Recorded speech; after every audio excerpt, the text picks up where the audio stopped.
Si Orly Manuntag, ang tagapagsalita po ng Grains Retailers Confederation of the Philippines o GRECON at co-founder ng Philippine Rice Industry Stakeholders Movement o PRISM ay nasa Zoom na po natin. Ito, importanteng issue po ito ha.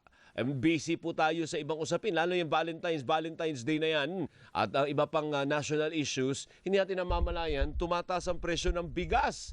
Abay talagang, Orly, good morning si Orly. Good morning, Sir Alvin, at sa inyo po kasama, sa lahat po ng tagapanood at mga Opo. tagapakinig. Good morning po. Bakit po tumataas ang presyo ng bigas, Boss Orly? Una, Happy Valentine's muna sa lahat. Siguro maganda, tanungin natin, bulaklak o bigas? Yeah. Hoy, doon tayo sa bigas. Yung Sa bulaklak bigas hindi muna mo tayo. masasaing yan. Yung bigas makakain mo, di ho ba? Yes, tama naman. Una, balikan lang natin yung background. No? 4 na buwan tayo nagkaroon ng import ban. From September 1 up to December 31. So, inaasahan natin talaga na halos nasagad yung mga imported natin na ubos kasi pumasok on December, malakas ang demand.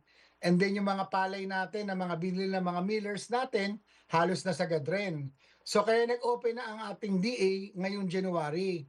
Subalit, nakita namin dito yung nagkaroon ng technical delayed yung mga dumarating dito sa atin dahil nasa January 15 pataas. Halos nagsisimula dumating ang mga bigas natin na imported at nagkaroon tayo ng ulat na nagkaroon ng port congestion. Mm. In fact, ngayon, meron pa tayong nararamdaman na port congestion. Yun naman pagsoli naman ng mga container. Dapat ma-address po yan ng PPA o ng shipping lines kung paano dahil hindi ho maisoli yung mga empty container na mga imported. So ito naman po ang congestion ngayon nangyayari. Doon naman tayo sa presyo po ng bigas.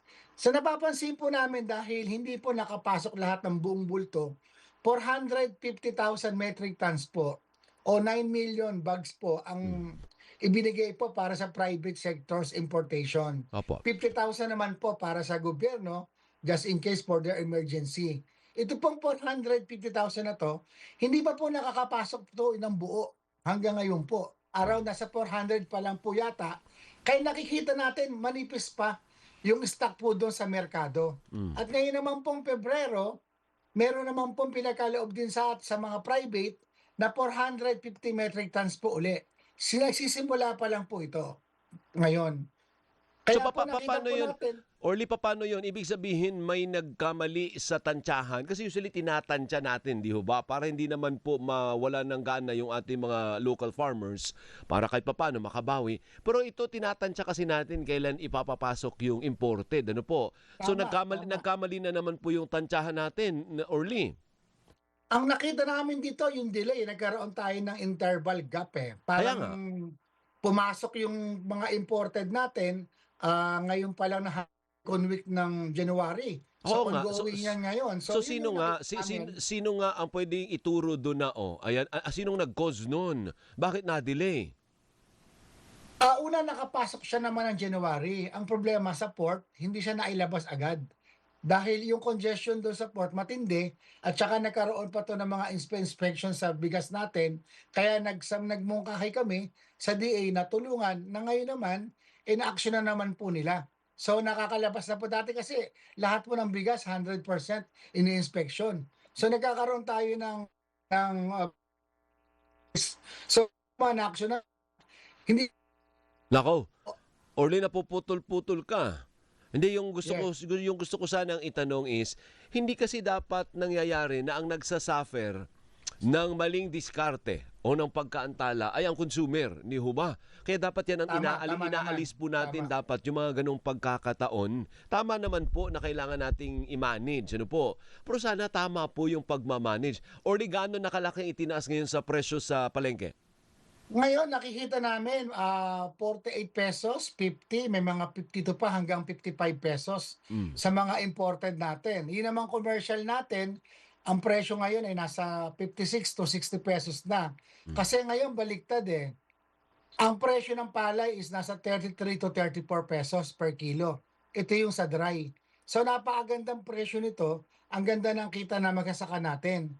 Subalit kung mananatili ang palay, papasok ang harvest natin next month hanggang Abril. So hindi kayang bilhin ito yung kabuuang bulto ng mga magsasaka, yung kanilang ani ng mga rice millers natin.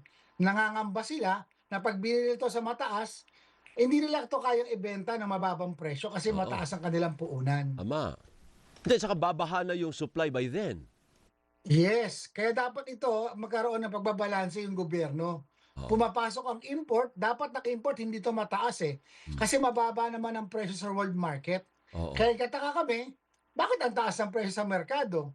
Yun na nga yun, So, Orly. Yun ang kailangan mo ipaliwanag. Kung mababa ang presyo sa import, bakit ang presyo ng retail pataas ng pataas sa mga palengke? Yun ang kailangan ipaliwanag ng DA. ang yes, tama, sa natural. And pangalawa, nakikita namin dito, limitado kasi ang binibigay nila sa mga retailers. Pumipila yung iba, may 20 ka ban lang, 30 ka ban, si 40, si 50, babalik-balik ka mo para doon sa kanila. So, talo ka sa logistics. Hmm. At dagdag ito syempre sa kanilang oras.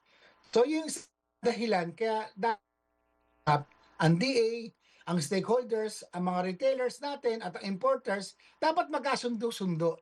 Magkaroon ng magandang isang talagang distribution channel na hindi magkasuffer yung mga consumers natin. Kaya nga, kasi ang dulo palagi ang nagsasuffer sa maling aksyon, maling diskarte, maling planning, maling execution, consumer. Tama. Kita naman natin ngayon, ito yung nangyayari. I hope ma-address naman natin ito sooner. So kami naman ay handa makipagtulungan anumang oras sa ating gobyerno.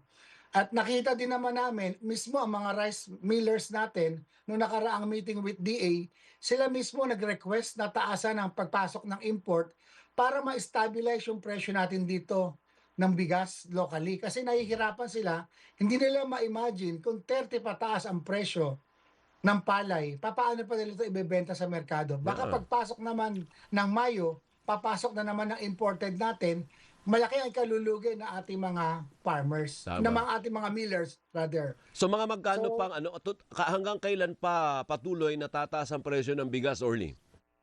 Ito ay depende, kailangan ma-aksyonan natin talaga agad, tulong-tulong ang DA, ang ating mga retailers, andito ang Greco nakahandang tumulong, siguro yung mga importers naman natin na mas nakahanda rin naman tumulong para mapagkasundo, mapagkaisahan natin ano yung magandang distribution channel.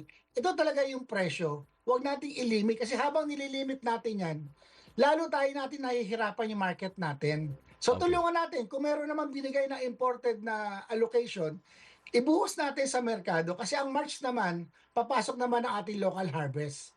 Sige. Thank you. Hanggang dyan muna tayo. Next week, i-follow up ulit natin kung may improvement. Huwag nating tantanan yung issue ng bigas kasi napaka-importante po yan sa ating mga kababayan. Orly, thank you ha. Maraming salamat. Mabuhay ka. Maraming salamat. Si Orly Mabuhay din Manuntag po. po yan, ang tagapagsalita ng Grains Retailers Confederation of the Philippines o GRECON at co-founder ng Philippine Rice Industry Stakeholders Movement o PRISM.